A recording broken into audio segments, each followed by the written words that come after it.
पिछले पार्ट में हमने देखा कि निंगफैंग सीक्रेट रियल्म में बॉस के साथ फाइट कर रहा होता है और लगातार बहुत सारे बॉसों को हराने के बाद आखिरकार उसका लेवल 60 तक पहुंच ही जाता है। इसलिए वो अपनी सेकंड ट्रांसफॉर्मेशन के लिए ट्रांसफॉर्मेशन हॉल में चला जाता है, जहां पर उसे एक एम्बलम लाने के लिए बोला जाता है। इस पार्ट की शुरुआत में हमें secret realm blooming ice field का सीन दिखाया जाता है। इसके एंट्रेंस के बाहर बहुत सारे एडवेंचरर खड़े हुए होते हैं और कोई बोल रहा होता है, हम बॉस के साथ फाइट करने जाने वाले हैं, इसलिए हमें रिलायबल डीपीएस की जरूरत है। कोई अगर स्ट्रॉन्ग, पावरफुल और ओबीडियंट प्रीस्ट यहाँ पर है तो हम हमारी पार्टी के लिए उसे देख रहे हैं, हमारी पार्टी में आके वो ज्वाइन कर सकता है। फिर हमें निंगफैंग दिखाया जाता है जो कि गार्ड से बात कर रहा होता है, तो गार्ड उससे माफी मांगते हुए कहने लगता है, मैं माफी मांगता हूँ, लेकिन ऐसी सिचुएशन मेरे सामने पहले कभी भी नहीं आई है, इसीलिए मुझे अपने सुपीरियर से कंसल्ट करना होगा। तो निंगफैंग मुस्कुराते हुए उसे हाँ कर देता है और कहता है, हाँ तुम आराम से बात कर सकते हो। और फिर हम देखते हैं कि वो गार्ड जल्दी से अपने सुपीरियर की ओर भागकर आ रहा होता है और चिल्ला रहा होता है, कैप्टन कैप्टन।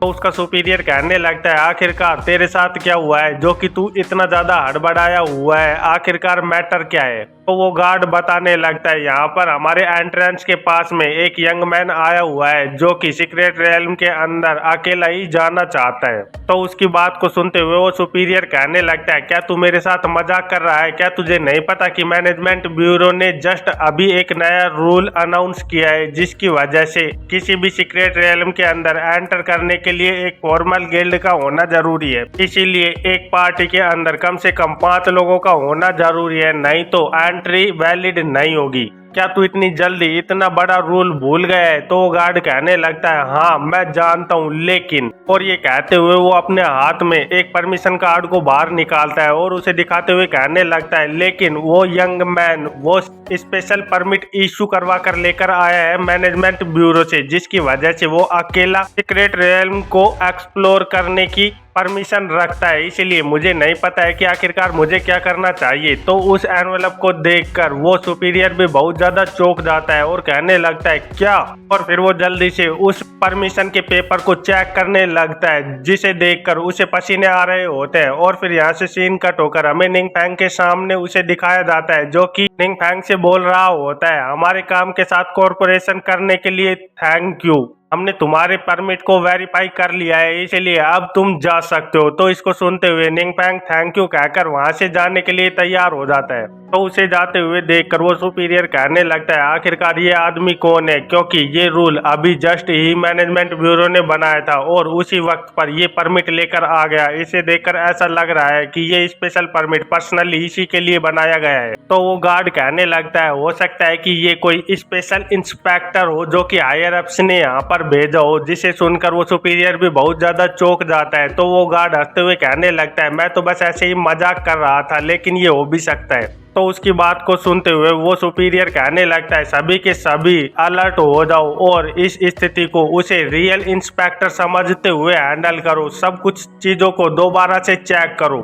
और ये सुनिश्चित करो कि जितनी भी चीजें हैं सारी की सारी अपनी जगह पर है कि नहीं। इधर निंगफैंग उस आइसफील्ड सीक्रेट रियल्म के अंदर आ गया होता है और सोच रहा होता है, अच्छी बात ये थी कि मैंने सीनियर फैंग को पहले से ही इस बारे में बता दिया था, जिसकी वजह से मुझे स्पेशल परमिट मिल गया, नहीं तो मेरा इस सीक्रेट रियल्म के अंदर आना बहुत ज्यादा मुश्किल हो जाता। और फिर वो देखता है कि उसके सामने एक ब्रिज होता है जिसके ऊपर चैनें बंधी हुई होती है और एक बोर्ड लगा हुआ होता है, जिसे देखकर निंगफैंग कुछ देर के लिए रुक जाता है और फिर वहां से एक छलांग लगाकर उस बोर्ड को क्रॉस करते हुए उस खाई के अंदर कूद जाता है। फिर वो नीचे जाते हुए अपनी फॉरबिडन स्पेल को यूज करने लगता है, जिसकी मदद से उसकी स्पीड बहुत ज्यादा तेज हो जाती है और वो एक पत्थर से दूसरे पत्थर पर जंप लगाकर नीचे जा रहा होता है। इसकी वजह से उसकी स्पीड धीरे धीरे कर बहुत तेज होती जा रही होती है और ऐसे ही कर वो बड़े ही आराम से उस खाई के तली तक पहुंच जाता है। नीचे पहुंचने के बाद वो ऊपर देखकर कहने लगता है, सच में ये खाई बहुत ज्यादा गहरी थी। किसी आम इंसान के लिए इस खाई के अंदर उतरना अपनी मौत को दावत देना है। लेकिन तभी निंग फैंग किसी को देखकर बहुत ज्यादा चौंक जाता है, क्योंकि उसके सामने एक बॉस मॉन्स्टर खड़ा हुआ होता है जो कि धीरे धीरे कर निंग फैंग की तरफ ही बढ़ रहा होता है। तो निंग फैंग उसे देखते हुए मुस्कुरा कर कहने लगता है, ओह तो ये हिडन बॉस है, सच में ये तो बहुत ज्यादा कूल है। और फिर अपनी एनर्जी को रिलीज करते हुए कहने लगता है, चलो फिर इसे जल्दी से खत्म कर दिया जाए ताकि मैं अपने ट्रांसफॉर्मेशन को पूरा कर पाऊं। लेकिन इधर वो मॉन्स्टर निंग फैंग के पास आकर एकदम से रुक जाता है और कहने लगता है, लॉर्ड गॉड क्या ये आप हो? तो उस मॉन्स्टर की बात को सुनकर निंग फैंग भी बहुत ज्यादा चौंक जाता है, क्योंकि उसे समझ नहीं आ रहा होता कि आखिरकार ये किस बारे में बात कर रहा है। तो वो मॉन्स्टर आगे कहने लगता है, वैसे तो मैं अब देख नहीं सकता, लेकिन मैं अपने लॉर्ड गॉड की एनर्जी को अभी भी बड़े ही आराम से फील कर सकता हूँ, इसीलिए मैं तुम्हें पहचानने में कोई भी गलती नहीं कर सकता। मैं तुम्हारा लॉयल फॉलोअर आर्कमेज हान यिन हूँ। तो उसकी बात को सुनते हुए निंग फैंग सोचने लगता है, आखिरकार ये किस लॉर्ड गॉड के बारे में बात कर रहा है? क्या ये मेरे बारे में बात कर रहा है? हो सकता है कि इसे कोई ना कोई तो मिस्टेक हुई है मुझे पहचानने में। पर वैसे एक हिडन बॉस द्वारा मुझे लॉर्ड गॉड पुकारना, क्या मैं सच में एक इविल गॉड का ओरा रखता हूँ? और ये सोचते हुए निंग फैंग कहने लगता है, तुम आखिरकार तुम्हारी ऐसी हालत कैसे हो गई जो कि तुम मुझे इतनी ज्यादा खराब हालत में दिख रहे हो? तो वो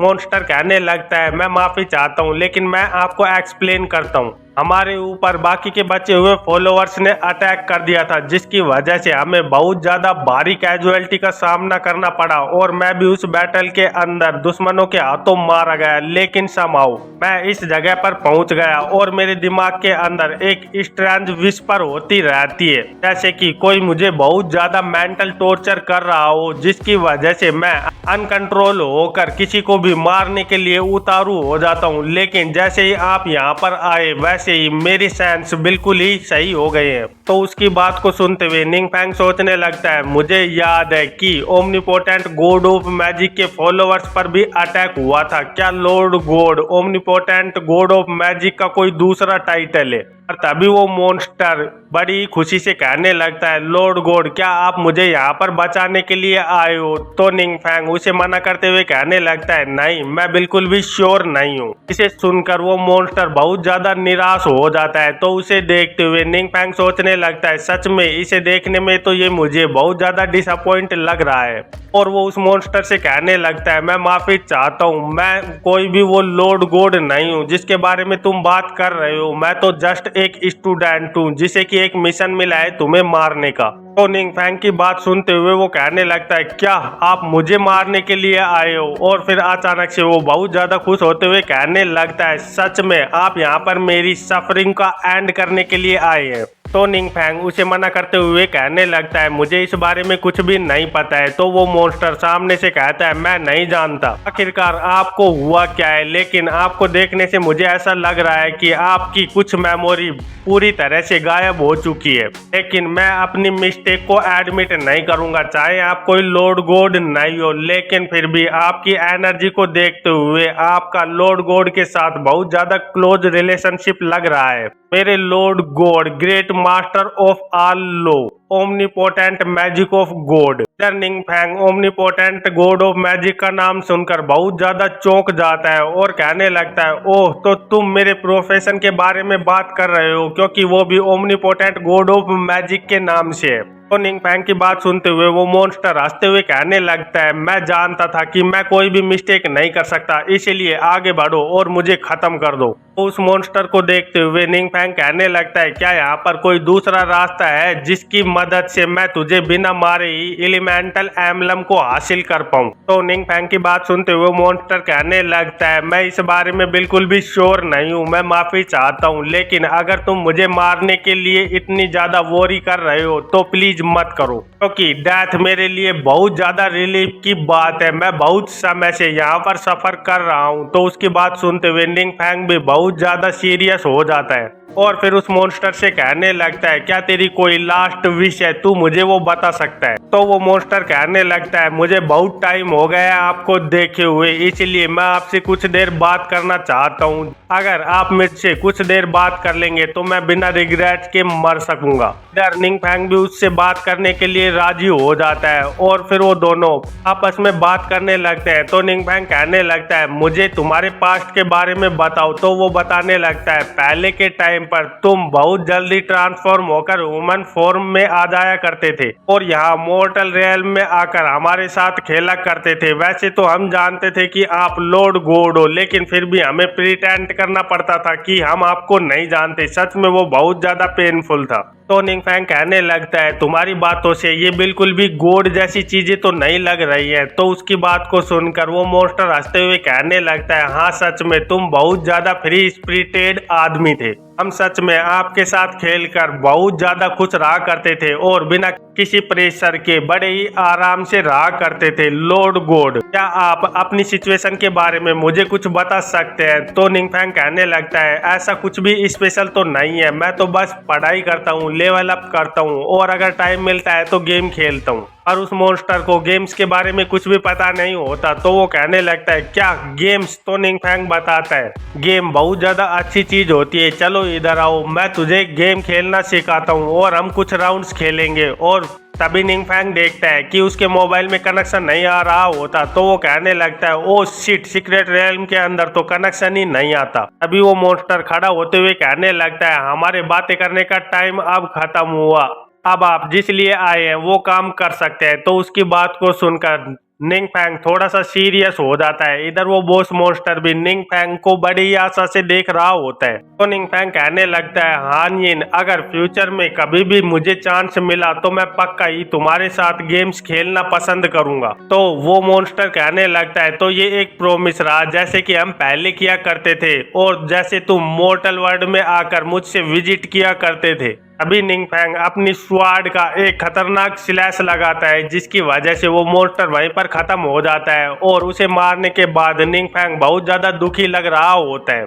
उस मॉन्स्टर के मरते ही उसकी ड्रॉप निंग फैंग के सामने पड़ी हुई होती है और फिर यहाँ से सीन कट होकर हमें मैनेजमेंट ब्यूरो की एक मीटिंग का सीन दिखाया जाता है जहाँ पर सारे गिल्ड के प्रेसिडेंट एक साथ बैठकर मीटिंग कर रहे होते हैं। तो उनमें से एक कहने लगता है ओह तो इसका मतलब ये है कि हायर लेवल स्किल पाने के लिए हमें हाई लेवल सीक्रेट रियल्म को कॉन्करर करना होगा, लेकिन हमारी स्ट्रेंथ के हिसाब से इस वक्त हम उन्हें कॉन्करर नहीं कर सकते। तो दूसरा कहने लगता है अगर यही बात है तो क्या ऐसा पॉसिबल हो सकता है कि हम मिस्टीरियस पावर हाउस को हायर कर इन हाई लेवल सीक्रेट रियल्म को कॉन्करर करने की हेल्प ले लें। तो सीनियर फैंग कहने लगता है मैंने पहले ही इस बारे में पूछ लिया है, लेकिन मिस्टीरियस पावर हाउस हमारे साथ कोऑपरेशन करने में बिल्कुल भी इंटरेस्टेड नहीं है क्योंकि वो बड़ा ही शांत जीवन जीना चाहते हैं। अभी दूसरे गिल्ड का प्रेसिडेंट कहने लगता है ऐसे वक्त पर क्या मिस्टीरियस पावर हाउस को हमारे लिए खड़ा नहीं होना चाहिए। वो इस तरह से बिहेव करता है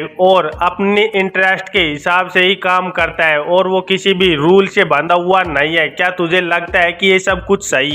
तो सीनियर फैंग कहने लगता है हाँ ये बात तो सही है लाओ फैंग, लेकिन मैं जल्दी ही रिजाइन करने वाला हूँ तो तुम डायरेक्टर की पोस्ट को टेक ओवर कर लोगे। उसके बाद तुम किसी भी मेथड को यूज कर मिस्टीरियस पावर हाउस को मैनेज कर सकते हो, मैं तुम्हें कभी कुछ भी नहीं कहूँगा। तो वो सीनियर फैंग से कहने लगता है फैंग तुम्हें इतना ज्यादा सीरियस होने की कोई भी जरूरत नहीं है क्योंकि मिस्टीरियस पावर हाउस को हमारी हेल्प करने में कोई भी प्रॉब्लम नहीं होनी चाहिए। तो सीनियर फैंग गुस्सा होते हुए कहने लगता है जब पैंगी और गुइंग यहाँ पर अपेयर हुए थे और उन्होंने मेरी फैमिली को धमकाया था तो तुम सभी लोगों ने ये कहा था कि उससे निपटने के लिए अब कोई भी रास्ता नहीं है, इसीलिए मुझे अपने आप को मरने के लिए प्रिपेयर करना पड़ा। लेकिन लास्ट में द मिस्टीरियस पावर हाउस बीच में आए और मिस्टर डू उन्होंने मिलकर मेरी हेल्प की और अब जब एक ऐसा मैटर आया है जो कि तुम्हारा इंटरेस्ट खींच रहा है तो तुम सभी लोग इतने ज्यादा उतावले हो रहे हो। मैं आशा करता हूँ कि तुम सभी लोग इस बात को अपने दिमाग में बैठा लो कि मिस्टीरियस पावर हाउस तुम में से किसी के भी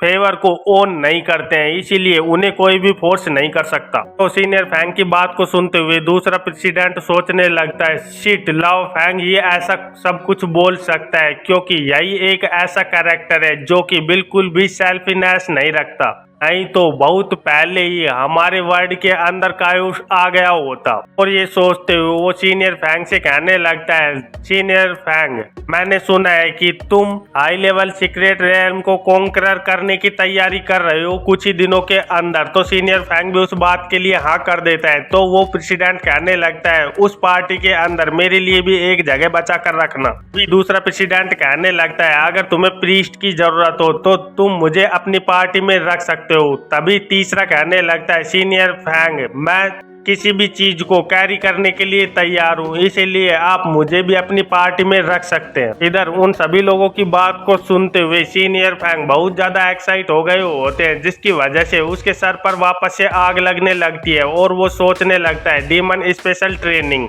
सच में मिस्टीरियस बॉस की वो ट्रेनिंग बहुत ज्यादा कड़ी थी। इसकी वजह से मेरी बुढ़ी हड्डियों को रिकवर होने के लिए कम से कम 2 दिन तो लगेंगे ही, लेकिन उस ट्रेनिंग की प्रोग्रेस बहुत ज्यादा अच्छी हुई है, इसीलिए मैं ट्रेनिंग से पहले वाला नहीं रहा हूँ और मैं पूरी तरह से बदल गया हूँ। इधर वो दूसरा प्रेसिडेंट सीनियर फैंग को देखते हुए सोचने लगता है, वैसे तो ये बुढ़ा कोई भी सेल्फिश मोटिव नहीं रखता है, लेकिन फिर भी इसके अंदर अगर कोई भी छोटी सी भी सोच आती है तो वो इसके सर पर दिखाई देने लगती है। फिर यहाँ से सीन कट होकर हमें प्रोफेशन चेंजिंग हॉल का सीन दिखाया जाता है, जहाँ पर निंग फैंग का सेकंड ट्रांसफॉर्मेशन मिशन कंप्लीट हो गया होता है और उसकी वजह से उसको एक पैसिव स्किल मिस्टिकल बैरियर मिली होती है, जिसकी वजह से वो हर डिटेक्शन स्किल से इम्यून रहेगा और उसे कभी भी कोई भी डिटेक्ट नहीं कर पाएगा। तो अपनी स्किल्स को देखते हुए निंग फैंग सोचने लगता है, जो कि मैंने मेमोरी एंड गेम रैलिक से प्राप्त की है, उनके हिसाब से वो मुझे बिल्कुल ही सही लग रही है, क्योंकि ओमनिपोटेंट गॉड ऑफ मैजिक बिल्कुल भी इविल गॉड नहीं है।